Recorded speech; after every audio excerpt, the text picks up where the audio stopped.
our good, patriotic brothers and sisters who are in unions. I say this too proudly, standing here as the daughter of a family full of school teachers. My parents, my grandparents, aunts, cousins, brother, sister, so many good folks were living on teachers' pensions, having worked or are working in education. A pension is a promise that must be kept. Now your Governor Scott Walker understands this. He understands that states must be solvent in order to keep their promises. And that's what he's trying to do. He's not trying to hurt union members. Hey folks, he's trying to save your jobs and your pensions. You know, but unfortunately some of your union bosses don't understand this, and they don't care if union members have to be laid off. No, they want to protect their own power, and if that means forcing a governor to lay off union workers, then so be it. They've proven that. It's fine with them. But that's not real solidarity. Real solidarity means coming together for the common good. This Tea Party is real solidarity.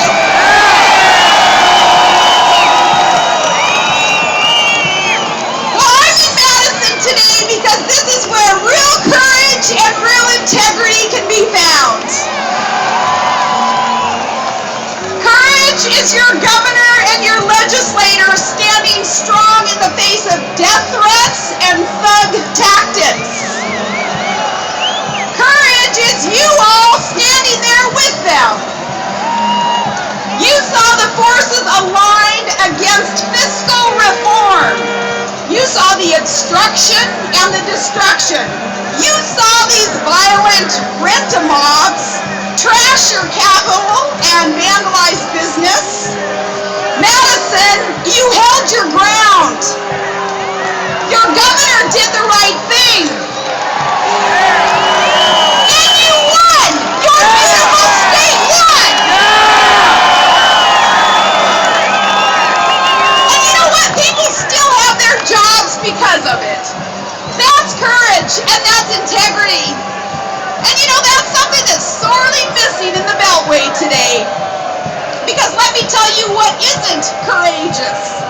It's politicians promising the American voters that as we drown in $14 trillion of debt, that they're going to cut $100 billion out of this year's budget. But then they came on that and they reduced it down to $61 billion after they get elected. Then they get in there and they strike a deal and decide now they'll reduce that down to $38 billion. And then after some politics as usual and accounting gimmicks, we find out it's not $38 billion in cuts. You know that $38 billion? We don't even have it. We're borrowing it. We borrow from foreign countries to give to foreign countries, and that's insanity.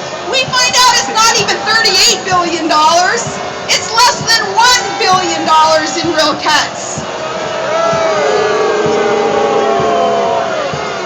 Folks, that $352 million in real cuts, that's more than the federal government's going to spend in the time that it takes us to hold this rally today. That is not courage, that's capitulation. Now there is a lesson here in the Beltway Politico, something that they need to understand. The lesson comes from here in Madison.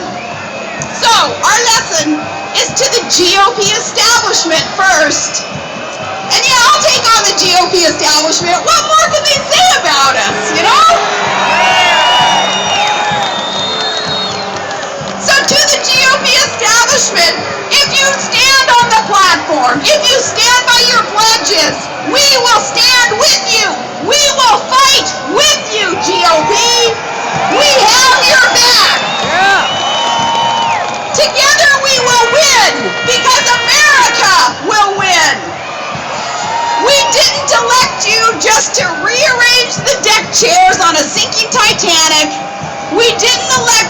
to stand back and watch Obama redistribute those deck chairs.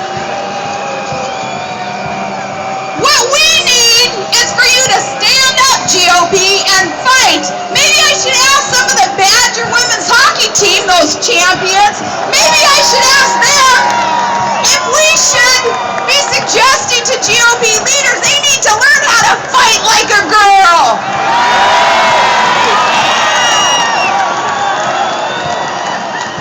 And speaking of President Obama, I think we ought to pay tribute to him today on this Tax Day Tea Party because really he's the inspiration for why it is that we're here today.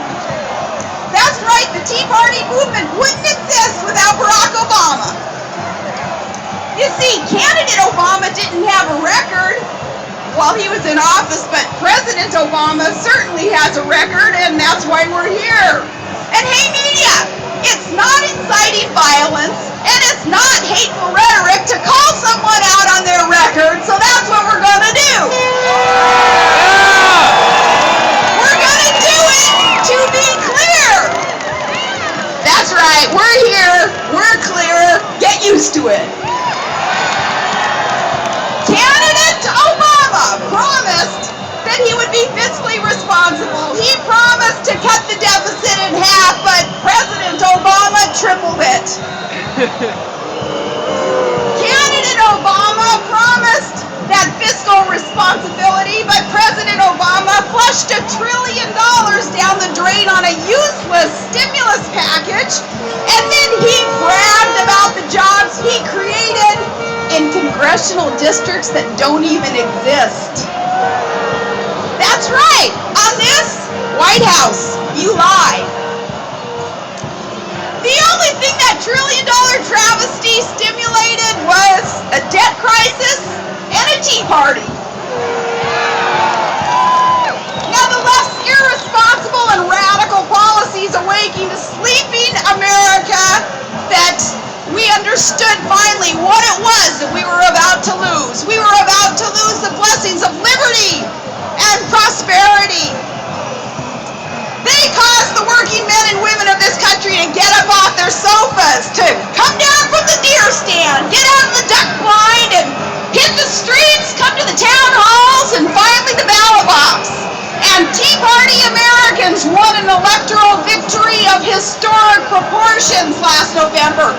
We the people, we rose up and we decisively rejected the left's big government agenda.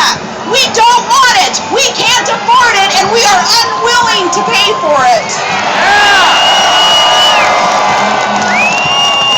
But what was his reaction to this mandate for fiscal sanity? Less than 90 days after the election, in his State of the Union address, President Obama told us, nah, the era of big government is here to stay and we're going to pay for it whether we want to or not. Instead of reducing spending, they're going to win the future by investing more of your hard-earned money in some cockamamie, harebrained ideas like more solar shingles, more really fast trains, some things that venture capitalists will tell you are non-starters. We're flat broke, but he thinks these solar shingles and really fast trains will magically save us. So now he's shouting, all aboard his bullet train to bankruptcy.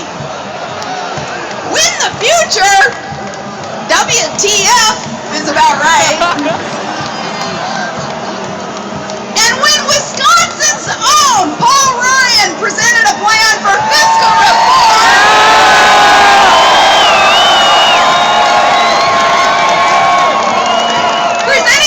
what was Obama's response?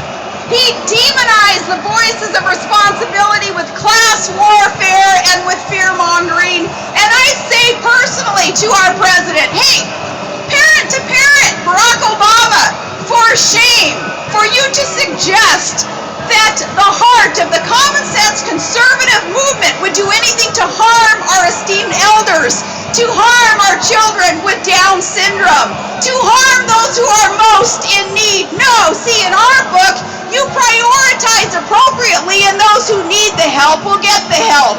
The only way we do that is to be wise and prudent and to budget according to the right priorities. Now, our president isn't leading. He's punting on this debt crisis. The only future that Barack Obama is trying to win is his own re-election. He's willing to mortgage your children's future to ensure his own. And that is not the audacity of hope. That's cynicism. Piling more debt onto our children and our grandchildren?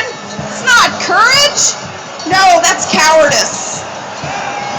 But did you notice when he gave that polarizing speech last week, there was a little gem in the speech. Maybe you missed it. But he spoke about the social contract and the social compact. Well, Mr. President, the most basic tenet in that social compact is adhering to the consent of the governed. That would be we the people. President Obama, you do not have our consent. You didn't have it in November, and you certainly don't have it now. You willfully ignored the will of the American people. You ignored it when you rammed through Obamacare. You ignored it when you drove up the debt to $14.5 trillion. You ignored it when you misrepresented your deficit spending. You ignored it when you proposed massive tax increases on the middle class and on our job creators. You ignored it when you went to bat for government-funded abortions, and yet you threw our brave men and women in uniform under the bus, Mr. Commander-in-Chief. You ignored it when you got us into a third war for fuzzy and inconsistent reasons, a third war that we cannot afford. You ignore it when you apologize for America while you bow and kowtow to our enemies and you snub our allies like Israel. And you ignore it when you manipulate the U.S. oil supply. You cut off oil development here and then you hypocritically praise foreign countries for their drilling. And when hardworking families are hit with $4 and $5 a gallon gas, and your skyrocketing energy and food prices as you set out to fundamentally transform America, you ignore our concerns and you tell us we just better get used to it. Well, Mr. President, we're not going to get used to it. Not now, not never. You ignored us in 2010, but you cannot ignore us in 2012.